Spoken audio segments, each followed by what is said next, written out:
Namaste, angels. I'm here to do the love reading. I'm fresh off of some wacko that came to my channel and commented about, basically was trying to impose his views upon me.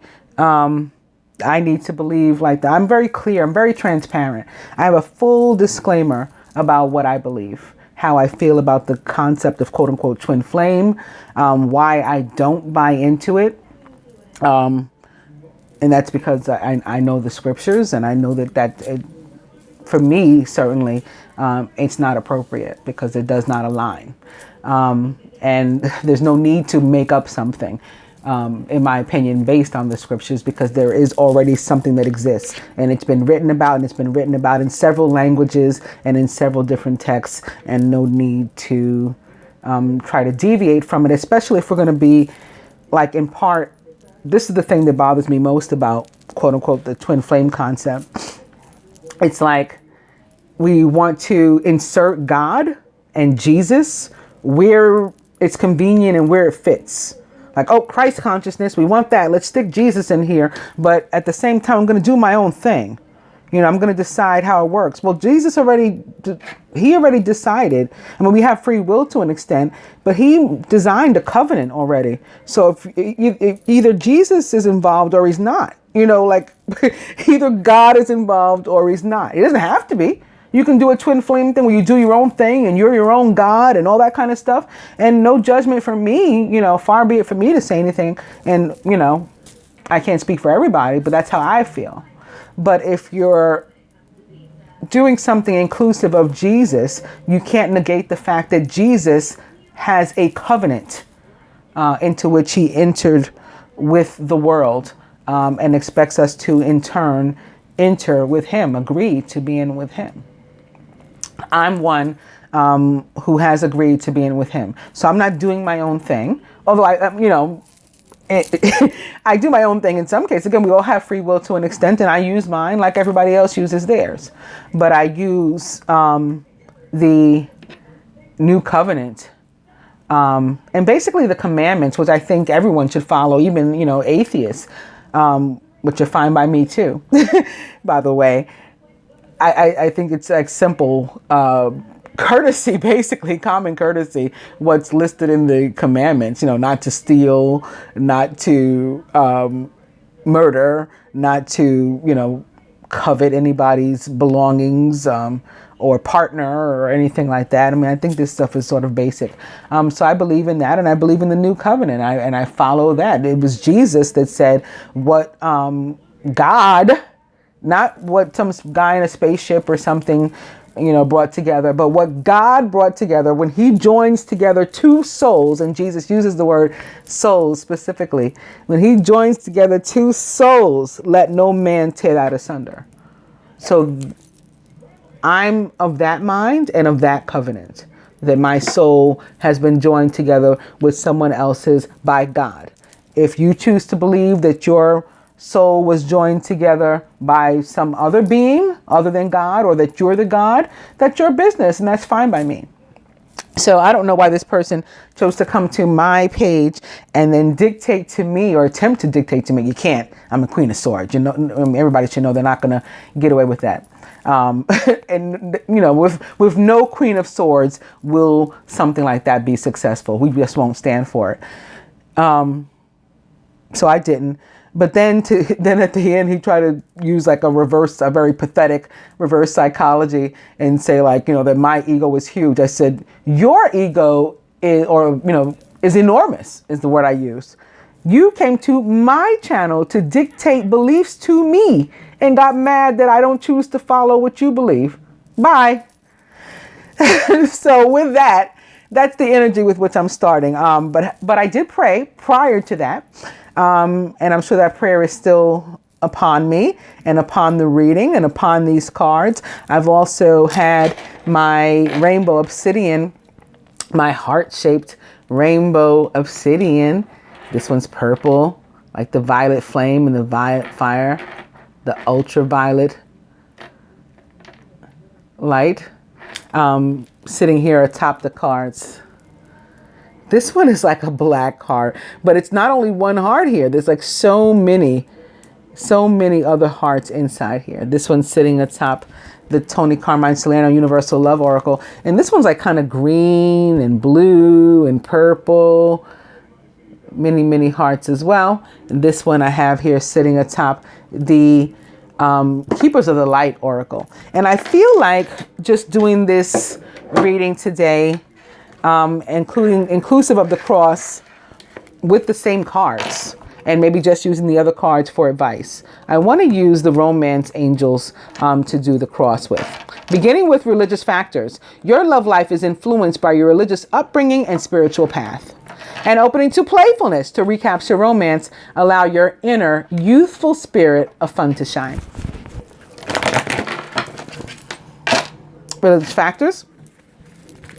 Opening to attraction. You attract romantic love by enjoying this moment fully. Religious factors. And free yourself. It's time to take back control of your life.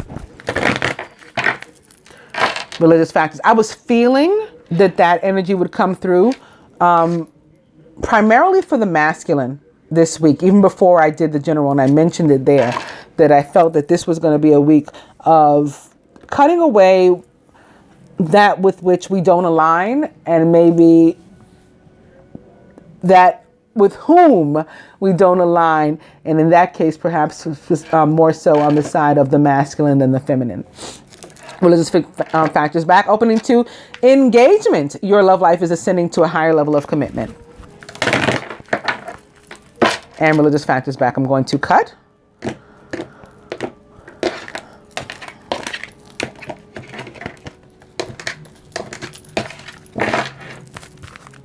Engagement back.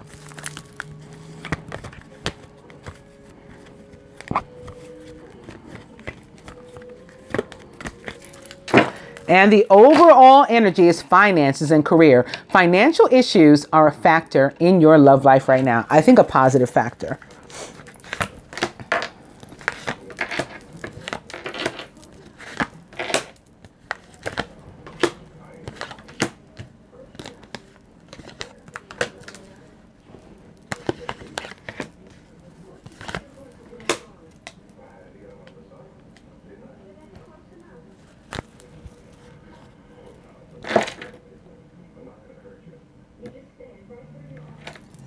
The feminine with regard to herself. Codependency. We know we have something to cut.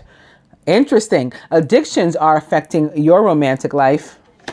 So we have a person, place, or thing, or a combination of those, or several of each, or a handful of some, with which we need to break ties, cut karmic ties.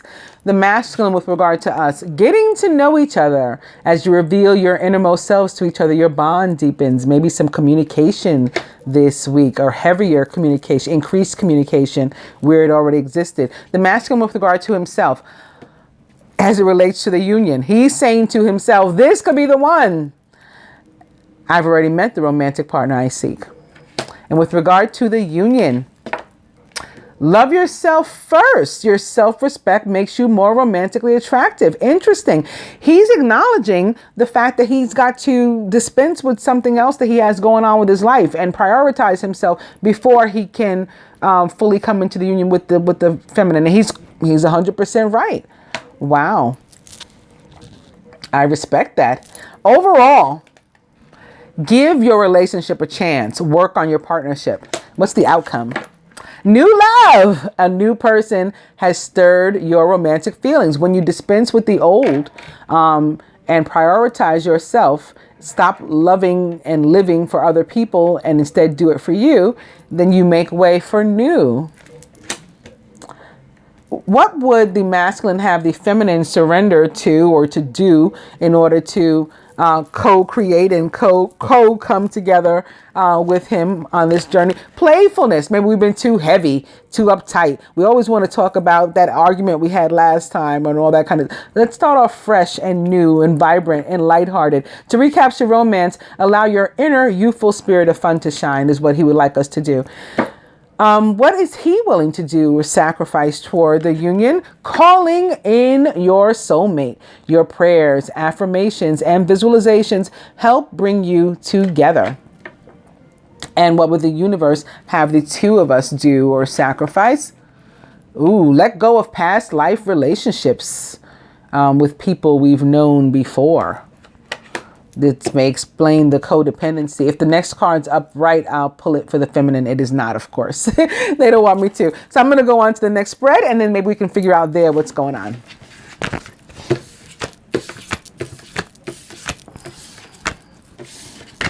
Give these a quick shuffle once more, beginning with retreat and engagement yet again. Playfulness. Express your love. And calling in your soulmate.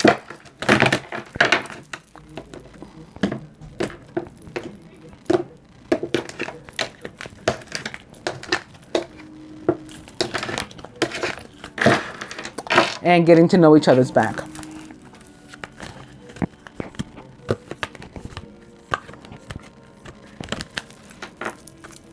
The overall energy is pay attention to the red flags. The signs are cautioning you. I think these red flags are also positive. And if the general reading has anything to do with it, they definitely are. Because the general reading was so full of love. I think it was a motivating factor, certainly in me deciding that maybe this reading didn't need to be all that elaborate, and I could use the same cards, get away with using the same cards twice, because so much love already came through in the general.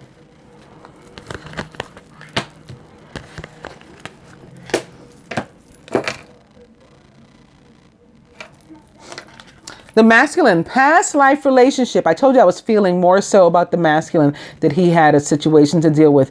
You have known each other before. That's still coming through and now coming through in the cards. But you deserve love. You are lovable. That's why you want to heal whatever this is. In your subconscious chemistry, there's a strong magnetic attraction here. Feminine. Playfulness, yet again for us, to recapture romance, allow your inner youthful spirit of fun to shine. Surrounded by romantic feelings. Your feelings are real and worth exploring. And in the feminine subconscious, express your love. Go ahead and make the romantic gesture. The union is crowned by attraction. You attract romantic love by enjoying this moment fully. This is all about the law of attraction. What we put out is what we get back. At the root, worth waiting for, divine timing is at work in your love life. And at the heart of the matter, wedding, boom, this situation involves marriage.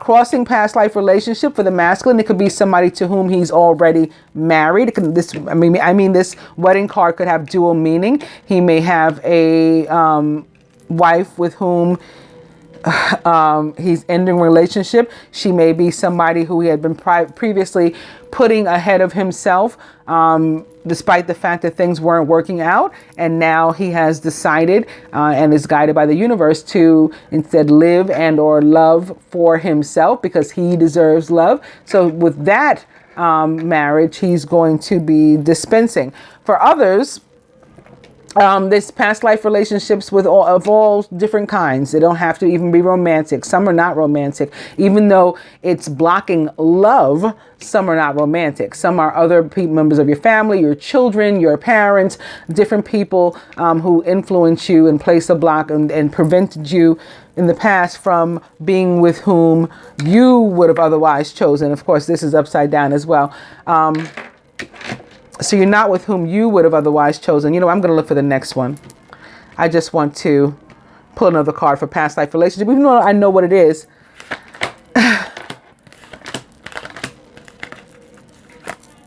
Yeah.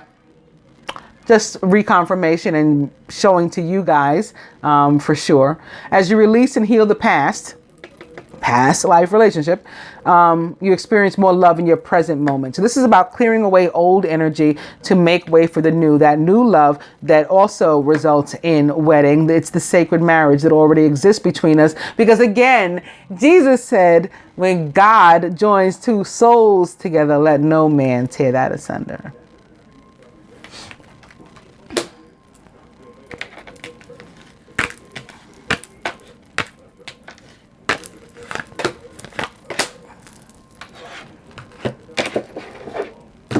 With that, I'm moving on to advice. Beginning with creativity from the Universal Love Oracle. Piscean sexy energy coming through with this. Also maybe some 29 with this star here and this moon. This is Gemini. This is Aquarius. Humanitarianism going into entering partnership. But in this case, we're only talking about love. So it's love partnership. And again, with the sexy energy of Pisces with these translucent fish here, and opening to healing sounds where the woman is specifically healing her sacral chakra and her sacred areas, maybe to, again, prepare for some sexy time or something. Healing sounds back, and trilogy of light. So whereas we're each trying to achieve this Christ consciousness, we have, the one divine partner, and the universe that forms not only a trilogy of light as the card says, but to me it's like a trinity of light. Healing sounds is back, and boom, sacred union and wedding in the same spread. How beautiful is that? And this isn't even all the love. Like I said, you guys got to watch the general. Opening to spiritual growth. And I'll go one more. Reflection. And that's going to be necessary for something like this. In healing past issues. We have to take a look back. We got to take a look forward too. We got to take a look at our present as well. Before we make moves and adjustments. And we can even feel nostalgic and, like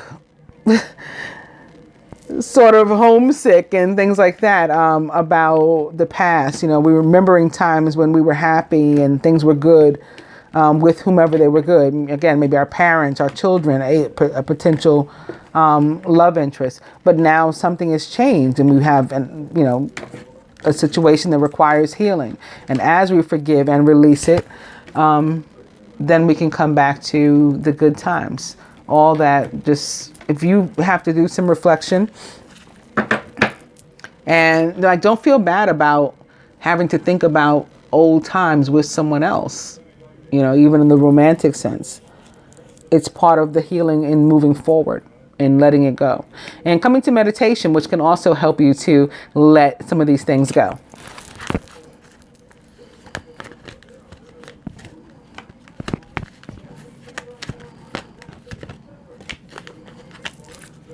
Celebration with this very Pentecostal dove, which reminds me, I didn't tell you guys for the love reading that on Sunday, so this reading doesn't extend to Sunday. It goes from this Sunday, the 28th, through June 3rd, Saturday. But Sunday, June 4th, is the Feast of the Pentecost.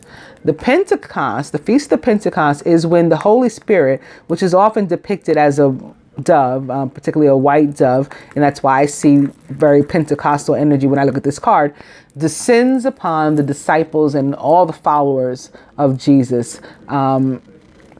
This is following the ascension, right? So on Thursday we had Ascension Thursday. He goes up. Next Sunday is the Feast of the Pentecost, when instead he's sort of replaced here on earth by the Holy Spirit.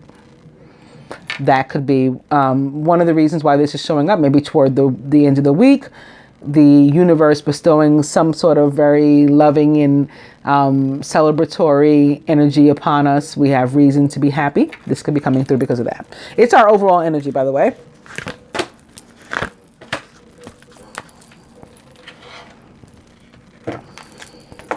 And lastly, with the Keepers of the Light Oracle, I'm beginning with Isis and magic manifesting. Your dreams, visions, and goals are becoming reality. Stay focused. Opening to the Shekinah, sacred self. Unleash your spirit. Express your gifts. Dance to the sacred rhythm of life.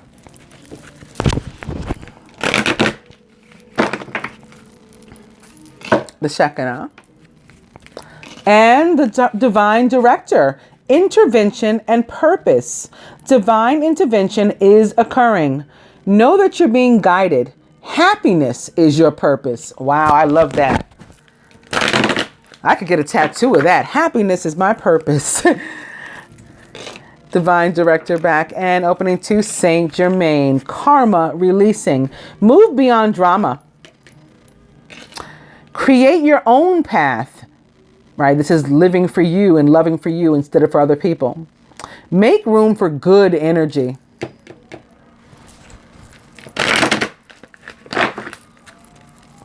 Saint Germain back. I'll go one more. Sanat Kumara, light activation. Shine your light. Your internal guidance is coming through loud and clear.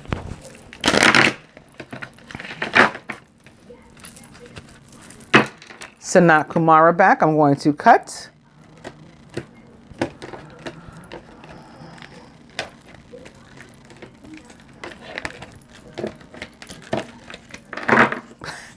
And Isis is back after all of that. So this is a week of manifestation in the area of love. Calling in our soulmate, bringing toward ourselves what we put out, which is loving energy, healing energy. Yeah, this week is about calling in your soulmate. Beautiful.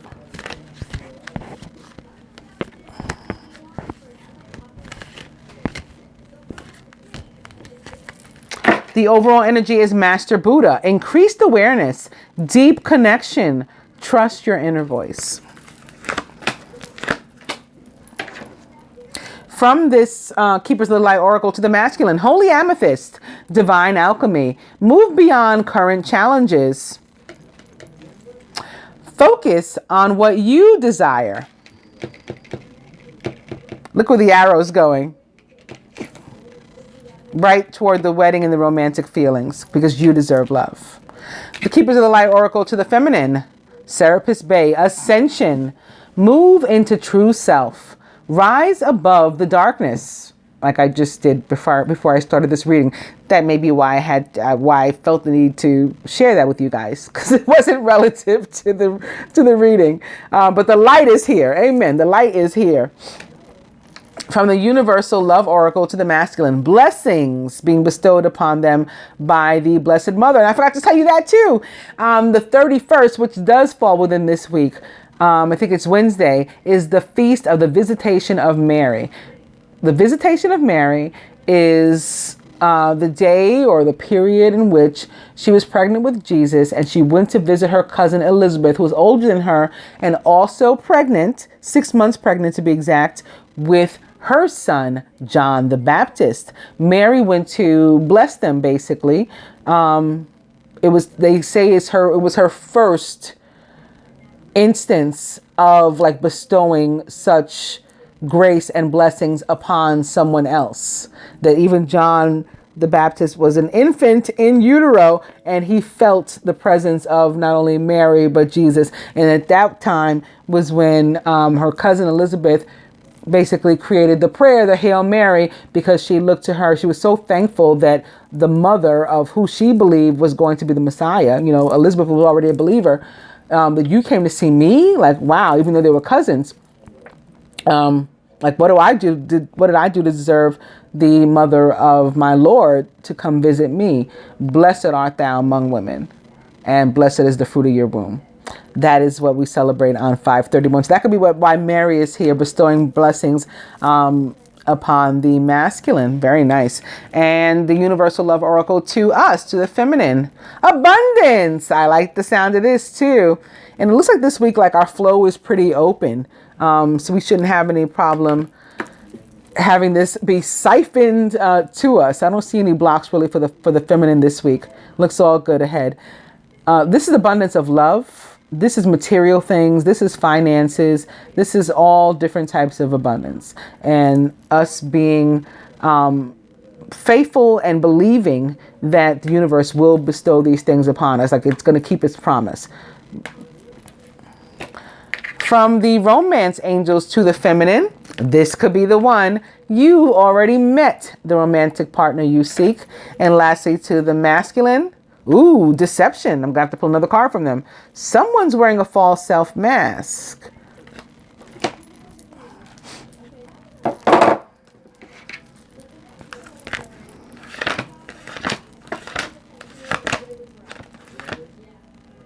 It might be having to do with flirt, the fact that he's not like being his full true self and coming forward, and he should extend his lighthearted energy to others. But let's see what else they got for us. Trust. He doesn't have full faith, so he's like hiding. He's withdrawn. That can be a meaning for the deception. And I'll get one more clarifier for that card. Yes, he wants it, but he's sort of still in that fear area of the true love. Because I think the closer we continue to get to it, the more scary it can be on either side. So no judgment against him anyway. And it's understandable, at least to me. This is the romance of a lifetime. So I get it. I hope that you guys enjoyed the weekly love reading. I'll be back with Monday, Memorial Day. Namaste, angels.